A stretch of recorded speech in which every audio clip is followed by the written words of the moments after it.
Welcome back, and let's go ahead and take another look at those current temperatures above zero as we're getting started this morning, but we're still going to be looking at wind chill values well below zero. Temperatures right now ranging from 4 degrees in Fairfield up towards 11 in Macon, 8 in Unionville, and then 5 degrees in Ottumwa. So make sure you have your heavy jackets, gloves, scarves, whatever you need to keep yourselves warm as you're headed out the door.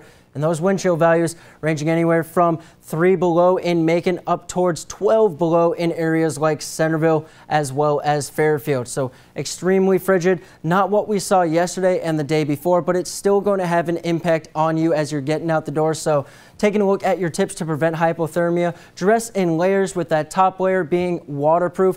That way you don't get any of that liquid soaking through and then making your other clothes even cooler on the inside. Now avoid breezes and drafts indoors, as well as always wear your hat, gloves, scarves. Make sure you're drinking some hot chocolate coffee, as well as keeping some soup handy just to keep yourselves a little bit warmer as we go through these cold snaps that we're dealing with. As for the rest of the day's forecast, we're starting off with cloudy skies, but those will eventually give way to a little bit of some sunshine in our afternoon, and temperatures will get back in towards the double digits widespread across the area.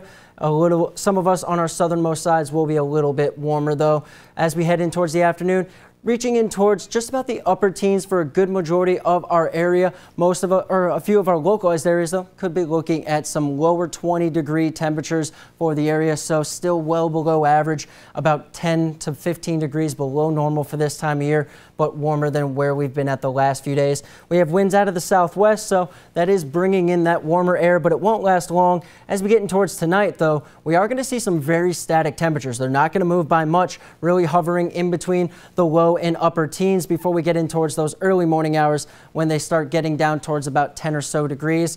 And taking a look off towards our northwest, here comes that next round of snow that'll be making its way through the area over the course of Friday.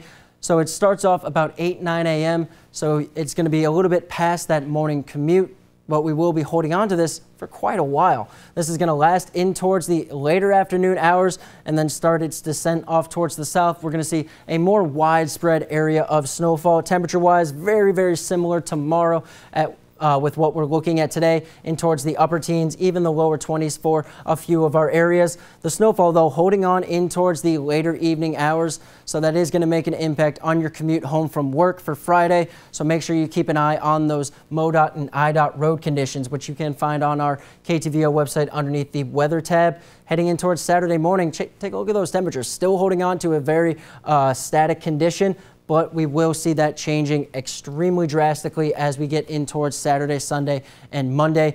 New Year's is going to be ushered in with an extremely cold snap, an actual lethal breath of cold air, where we are going to be looking at potential frostbite and hypothermia conditions occurring once again. So taking a look at snowfall amounts, we'll see more across our southeast Iowa area compared to northeast Missouri. Some of our northernmost areas, mainly looking at Albia, Ottumwa, Fairfield, could be upwards of an inch towards even close to 2 inches. A lot of our localized areas on the northern portions of our viewing area will be looking forward to upwards of an inch and a half, potentially towards those 2-inch characteristics. Much less across the border here into northeast Missouri.